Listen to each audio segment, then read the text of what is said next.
Bismillahirrahmanirrahim. Assalamualaikum warahmatullahi wabarakatuh. Innal hamdalillah nahmaduhu wa nasta'inuhu wa nastaghfiruh wa na'udzu billahi min sururi anfusina wa min sayyiati a'malina may yahdihillahu fala mudhillalah wa may yudlilhu fala hadiyalah. Asyhadu an la ilaha illallah wa asyhadu anna Muhammadan abduhu wa rasuluh. Amma ba'd. Yang pertama-tama dan yang paling utama, dan gak usah lama-lama, tapi lebih penting dan lebih indah dari pandangan pertama, yaitu puja dan puji syukur kita kepada kehadirat Allah Subhanahu wa Ta'ala yang telah memberikan kita rahmat dan hidayahnya sehingga kita dapat berkumpul dan mendengarkan pembahasan pada mata kuliah manajemen pemasaran syariah dengan dosen pengampu Ibu Sri Haryanti, SHI, MM. Yang kedua, salat serta salam tidak lupa kita haturkan kepada Nabi besar, Nabi Agung, Nabi Muhammad Sallallahu Alaihi Wasallam, yang mana telah membawa kita umat Islam dari zaman jahiliyah hingga zaman yang terang benderang seperti pada hari ini. Dan saya tidak lupa untuk mengucapkan rasa terima kasih saya kepada dosen pengampu mata kuliah manajemen pemasaran syariah, yaitu Ibu Yanti, karena telah membimbing saya dan teman-teman mahasiswa lainnya untuk mengerti dan mempelajari apa itu manajemen pemasaran syariah itu sendiri. Baiklah, di sini saya akan menjelaskan tentang relasi pemasaran dan kepercayaan konsumen. Sebelum lanjut ke bab selanjutnya, kita harus memahami dulu apa itu relasi. Relasi adalah hubungan antara dua orang atau lebih yang mana kedua-duanya memiliki tujuan masing-masing. Yang mana fungsi dari relasi itu sendiri, hubungan itu sendiri untuk mencapai tujuannya masing-masing. Jadi bisa disimpulkan bahwasanya relasi pemasaran adalah hubungan yang mana menjadikan target pasar atau pemasaran yang dibutuhkan oleh perusahaan itu tercapai. Jadi perusahaan membuat relasi pemasaran untuk mencapai tujuan dari pabrik itu sendiri. Setelah itu ada kepercayaan konsumen, kepercayaan dalam bisnis, lalu ada kepuasan konsumen dan loyalitas konsumen. Hubungan pemasaran adalah suatu yang berfokus pada hubungan antara produsen dari konsumen untuk mengembangkan hubungan yang langgeng atau jangka panjang, relationship marketing. Selain itu, relationship marketing adalah strategi yang digunakan untuk mempertahankan pelanggan biar betah pada produk kita. Dalam relationship marketing, komunikasi dengan pelanggan itu sangat penting, berlangsung terus-menerus sehingga kepercayaan pelanggan akan terbangun dan menciptakan loyalitas kepada perusahaan tersebut. Kepercayaan konsumen menurut Mollering 2016 menyatakan bahwa kepercayaan atau trust dan komitmen merupakan variabel penting ya dalam kaitannya hubungan relasional dengan pelanggan. Adapun saya pernah mendengar di suatu obrolan tentang bisnis tentang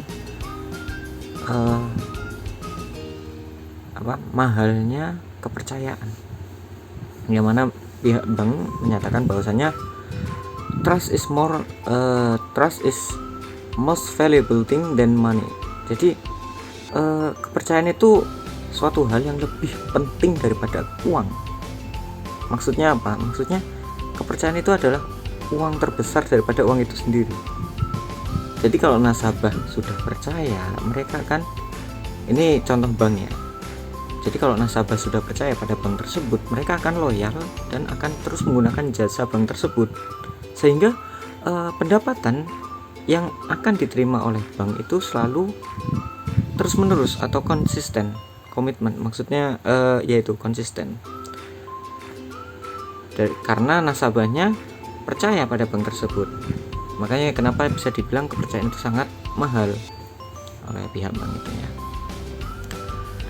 Memberikan rasa kenyamanan, menciptakan manfaat, perlakuan yang adil, dan melayani pelanggan secara positif merupakan nilai relasional antara pelanggan dengan perusahaan. Membangun hubungan dengan pelanggan dapat dikatakan ya, merupakan aset bagi perusahaan. Persepsi mengenai kecakapan atau kompetensi dan kejujuran perusahaan secara langsung mempunyai peranan dalam membina atau menanamkan rasa kepercayaan itu sendiri.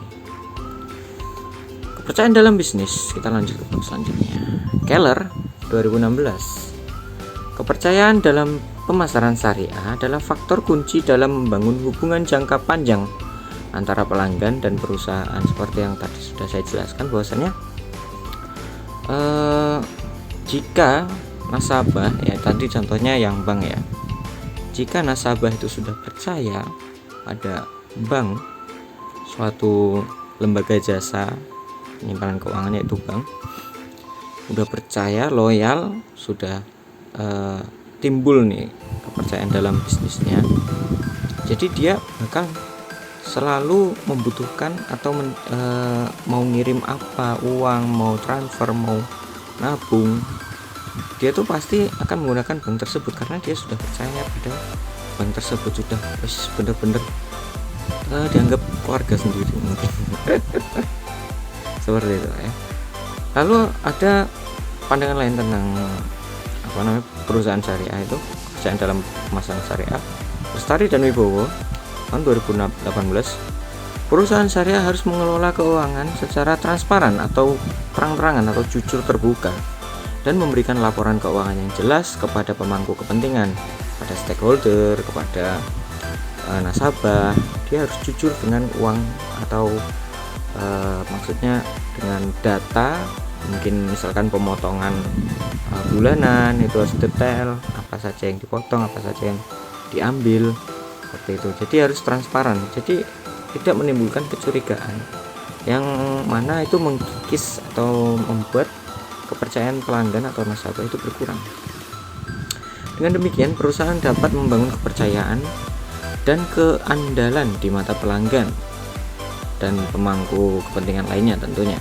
Dalam bisnis syariah, kepercayaan juga berkaitan dengan pengelolaan keuangan yang transparan dan sesuai dengan prinsip-prinsip syariah. Kepuasan konsumen dan loyalitas konsumen. Kepuasan konsumen ya, menurut Lovelock dan Wright 2011 menyatakan bahwa kepuasan konsumen merupakan reaksi emosional pelanggan atau konsumen tersebut pasca pembelian yang dapat berupa kemarahan, ketidakpuasan, kejengkelan, netralitas, kegembiraan atau kesenangan. Jadi bisa disimpulkan bahwasanya kepuasan konsumen itu bisa terlihat dari bagaimana konsumen itu menanggapi produk atau jasa yang dikonsumsi, maksudnya dipakai. Seperti halnya di Indomaret. Jadi ketika kita membayar, di situ ada layar, ya ada layar, yang mana ada gambar muka dari marah, terus agak jengkel, setelah itu biasa, setelah itu ada senang, dan terakhir ada gembira atau sangat puas. Nah di situ fungsinya apa? Fungsinya itu agar yang memiliki perusahaan tersebut mengetahui bahwasanya konsumen yang datang ke sana itu dia itu terpuaskan dengan maksudnya terpuaskan dengan layanan karyawannya atau tidak, terus harga produk dan sebagainya. Itu akan menimbulkan timbal balik yang positif kepada perusahaan tentunya. Jika misalkan banyak dari konsumen yang mengeklik atau mencet Anda sangat puas, berarti perusahaan tersebut tidak perlu yang namanya khawatir dengan konsumennya yang akan berpindah kepada perusahaan lain, karena dia tahu bahwasanya tempatnya sudah standar bagus, maksudnya seperti itu. Tapi tentu ya namanya usaha tetap harus melihat resiko yang akan datang di kedepannya. Jadi harus tetap konsisten memperbarui agar tidak bosan, memberikan promo-promo agar lebih menarik, jadi tidak kalah saing dengan perusahaan lain. Seperti itu. Lalu ada loyalitas konsumen. Loyalitas konsumen adalah perilaku konsumen dalam pembelian barang atau jasa secara berulang. Ya, secara berulang. Jadi lebih dari satu pembelian berarti dia sudah termasuk orang yang loyal, sudah loyal kepada perusahaan tersebut. Walaupun ada kemungkinan konsumen beralih kepada merek lain.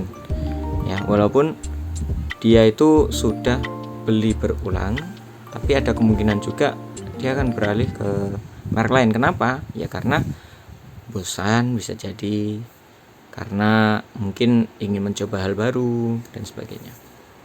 Itu terjadi. Dan itu saya alami sendiri sebagai konsumen ya. Saya kan juga butuh makan, butuh apa, kuliner dan sebagainya. Terjadi ketika saya menganalisa. Jadi saya itu orangnya suka namanya wisata kuliner. Misalkan ada warung ayam geprek di gang 1, terus ada gang 2 juga ada ayam geprek, terus di samping kampus ada ayam geprek. Nah itu saya coba semuanya dan membandingkan mana yang lebih enak dengan harga yang menurut saya worth it. Misalkan 5.000 dapat nasi ayam saja, nasinya porsi kecil, ayamnya kecil. Terus 6.000 nasinya banyak, ayamnya empuk, sambalnya pedes, udah dikasih lalapan juga. Itu kan hanya karena Rp1.000 itu bisa membuat pelanggan itu berpindah dari produk satu ke produk yang lain, hanya karena ada timunnya, mungkin lalapannya, terus nasinya lebih banyak, terus ayamnya lebih empuk mungkin. Itu hanya karena masalah sepele, harganya walaupun bertambah lebih banyak, tapi karena kualitas yang diberikan itu lebih baik daripada harga yang di bawahnya, maka orang akan berpikir, mending beli yang ini, harganya tidak terlalu jauh dari yang ini, tapi kualitasnya lebih bagus gitu. Maka sebagai produsen kita, sebagai manajer nanti kelak insya Allah mempunyai perusahaan dan sebagainya, kita harus pintar-pintar melihat pasar atau saingan-saingan kita. Misalkan dia jual 5.000 tahu crispy aja, satu paket satu boxnya 5.000. Nah lalu kita juga ingin menjual tahu crispy dengan harga 6.000 atau 7.000 atau bahkan 10.000, tapi dengan packaging yang menarik, bungkusnya yang menarik, lalu varian rasa yang bermacam-macam, mungkin tahu crispy-nya ada isinya. Jadi walaupun harganya terlampau jauh, tapi dengan packaging yang bagus itu bisa menjadi oleh-oleh untuk orang-orang yang ingin memberikan oleh-oleh kepada keluarganya. Mungkin bisa jadi produk kita menjadi makanan khas, bisa jadi walaupun dengan bahan baku yang sederhana atau sama dengan tahu crispy lainnya, seperti itu. Nah intinya kepercayaan konsumen itu akan hilang ketika kita tidak memberikan yang terbaik untuk konsumen. Maksudnya kita ini manajer atau perusahaan itu membutuhkan namanya konsumen. Jadi gimana caranya biar perusahaan kita itu lancar? Ya dengan memuaskan konsumen. Sekian presentasi dan pemaparan materi dari saya, kurang lebihnya saya mohon maaf. Wabillahi taufiq wal hidayah. Syukran ala ihtimamikum. Wassalamualaikum warahmatullahi wabarakatuh.